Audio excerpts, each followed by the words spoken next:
Et le héros du jour, Francis Joyon, est donc notre invité en direct de Pointe-à-Pitre en Guadeloupe.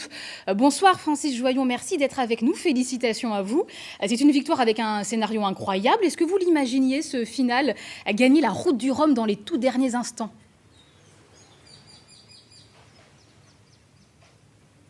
C'est vrai que c'était tellement haletant et extraordinaire d'être au contact comme ça sur le Tour de la Guadeloupe et encore plus sur les derniers mètres avant la ligne. Je voyais dans le noir le bateau de François qui était avec ses énormes voiles juste à côté de moi, qui allait plus vite sous le vent. Et c'était vraiment très très fort de sentir cette énorme présence après ces journées de solitude au grand large. C'est extrêmement rare ce type de victoire. On l'a dit, il n'y a eu qu'un seul précédent il y a 40 ans, lors de la première édition de la Route du Rhum. Vous y avez pensé, évidemment.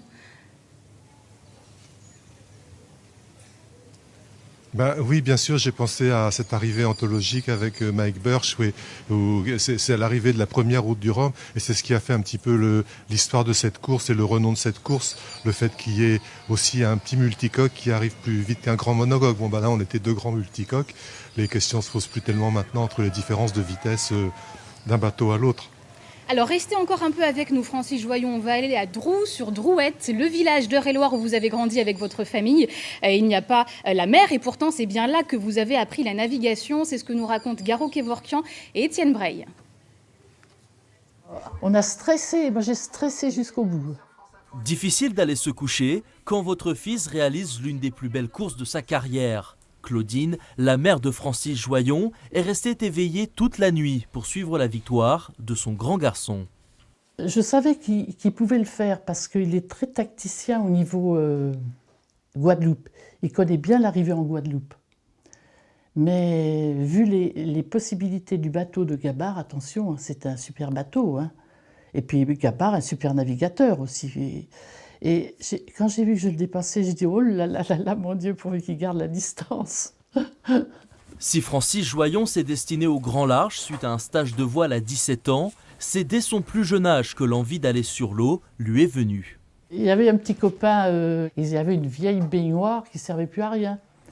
Alors, qu'est-ce qu'ils ont fait les gamins? Ils ont mis la baignoire sur la Drouette et ils ont navigué, pensant arriver peut-être à la Seine. Ça n'a pas été bien loin. Je t'ai jamais montré tout ça. Mais en fait, moi, je garde tout depuis qu'il a commencé. Cette victoire avec panache fait aussi la fierté de sa cousine, une fervente supportrice qui suit toute la carrière de l'homme de tous les records. Et pour elle, cette nouvelle victoire est sans doute la plus belle, car la plus difficile. Et il a encore battu un record. Incroyable. C'est incroyable, quoi. Surtout avec les conditions épouvantables qu'ils ont eues. Quand vous avez un navigateur qui s'arrête en disant « moi je ne vais pas plus loin, j'ai peur ». Avec cette victoire, Francis Joyon prend enfin sa revanche sur cette course, lui qui avait chaviré à 2 reprises. Alors Francis Joyon, qu'est-ce que ça vous fait d'entendre la réaction de vos proches en Eure-et-Loir ?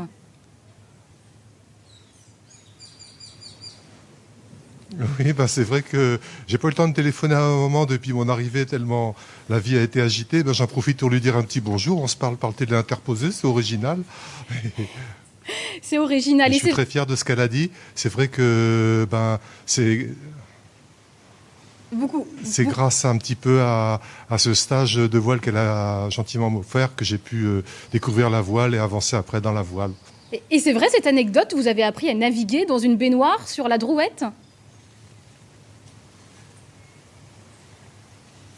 Alors, c'était pas n'importe quelle baignoire, on avait mis des planches en travers, on avait mis des bidons amarrés sur les côtés. En fait, on réinventait le trimaran. On savait pas que ça existait.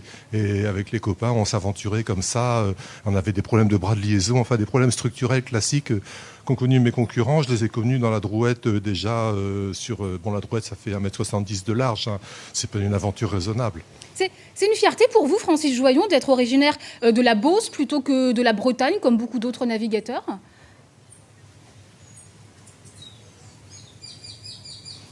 C'est vrai que c'est là que je suis né, donc je le renie pas. C'est là où maman habite encore.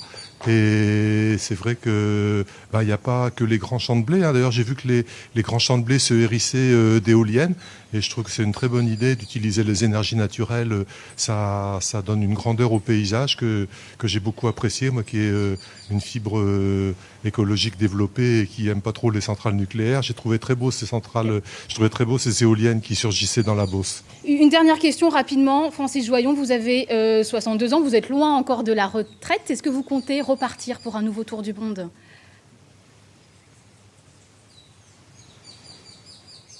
Alors, on n'a pas pris de décision. J'attendais un peu de voir le résultat de cette route du Rhum, savoir si j'étais encore à peu près performant. Donc, du coup, je pense qu'on va repartir encore sur une saison. Bon, ça fait 16 ans qu'on navigue comme ça, avec IDEC. On se dit, si ça marche bien, que moi je suis content, eux aussi on continue.